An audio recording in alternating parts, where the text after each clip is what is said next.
ಏನು ಕಳೆದ ರವಿವಾರ ಈ ಸುಪಟ್ಟಿ ಗ್ರಾಮದ ಮುರಾರ್ಜಿ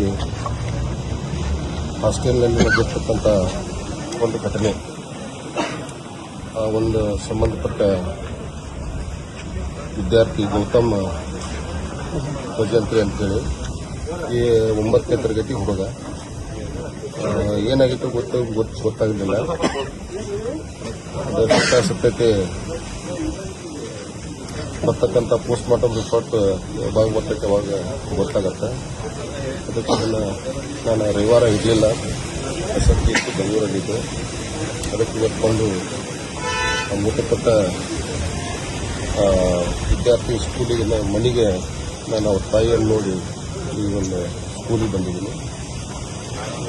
ನೋಡೋಣ, ಇಲ್ಲೂ ಅವ್ರ ಸಂಬಂಧಪಟ್ಟ ಶಿಕ್ಷಕರಿಂದ ಕೆಲವೊಂದು ವಿಷಯ ಹೇಳಿದ್ದಾರೆ, ಕೇಳ್ಕೊಂಡು ಬರ್ತಕ್ಕಂಥದ್ದು ಏನು ಪೋಸ್ಟ್ ಮಾರ್ಟಮ್ ರಿಪೋರ್ಟ್ ಬರ್ತೈತಲ್ಲ, ಬಂದ ನಂತರ ಆ ಥರದ್ದು ಏನು ಸತ್ಯಾಸತ್ಯತೆ ಹೊರಗೆ ಬಂದ ನಂತರ ಏನು ಅಧಿಕಾರಿಗಳ ಜೊತೆ ಏನು ಕ್ರಮ ತಗೊಳ್ಬೇಕು ಅದನ್ನು ತಗೊಳ್ಳುವಂಥ ಕೆಲಸ ನಾವು ಮಾಡ್ತೀವಿ.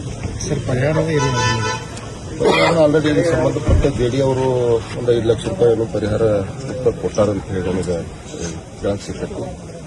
ಅದಕ್ಕೆ ನೋಡೋಣ, ಅದು ಮೊದಲ ರಿಪೋರ್ಟ್ ಬರಲಿ. ರಿಪೋರ್ಟ್ ಬಂದ ನಂತರ ಏನು ಮಾಡಬೇಕು ಅಂತ ಅನ್ನೋದು ಅಧಿಕಾರಿಗಳು ಮಾತಾಡ್ಕೊಂಡು ಅದನ್ನು ಮಾಡುವಂಥ ಕೆಲಸ ನಾವು ಮಾಡ್ತೀವಿ.